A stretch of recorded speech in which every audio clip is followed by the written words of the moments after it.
All right, let's head to Prince George's County now. So we know it took a while, but the local Educator Association says it has finally approved a new 3-year contract. The school board still has to give final approval, but we've invited Educator Association President Dr. Donna Christie to walk us through what's changed.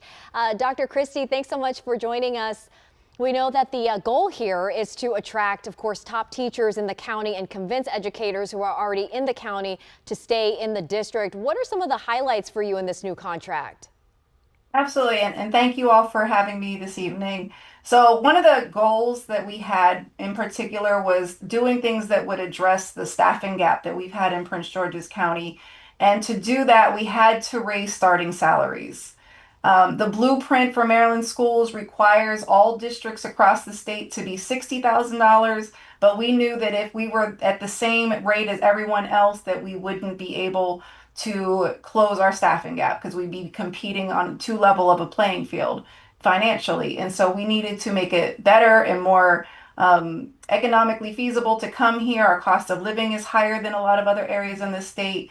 And so we set our target to hit $64,000 for a starting salary. We're going to come in just under that by just a few $100s this year, and we'll make it over the $64,000 mark next year. Wow, that's a big change. So, Dr. Christie, we know you've been working to get this contract done for quite some time, and a big holdup in the past have been teacher compensation and also the workload. So what do you believe changed to get to this acceptable level? Yeah, so we really have set our eyes on that workload issue in particular. Having a new superintendent has definitely facilitated that.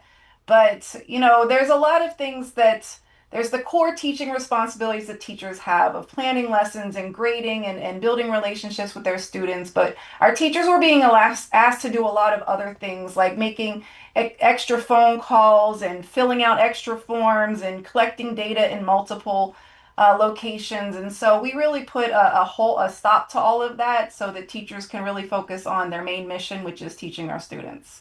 Dr. Christie, what's the impact to the students? Your association says this isn't just a win for teachers, but of course the students as well. How so?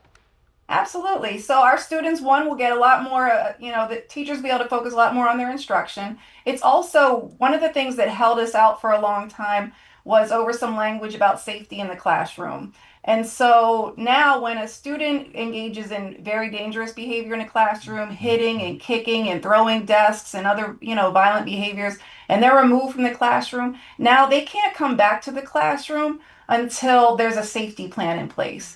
And so that's going to make all of the other students in that classroom feel a lot safer when they know that behavior like that is going to be addressed and they're not going to have to endure that from their peers. All right, so a lot of changes here. We also know that the Prince George's County Public School System has been recruiting some of these federal workers who have been fired to fill a number of vacancies there. So does this contract apply to some of those teachers as well, or is this only for those career educators? No, absolutely. As long as they're in our bargaining unit, everything applies to them. We do have a large number of what we call conditionally licensed educators who maybe went and have come in from another career and their career changing into education. As long as they're even conditionally licensed to provide instruction or other direct services to students, they are in our unit and they are covered under this contract. All right, so we know that the school board still has to sign off on this. I understand a special meeting is taking place this Friday to get that done, right? Absolutely. They've called a special meeting for Friday at 5. Hopefully traffic will cooperate and everybody can get there. That's dicey.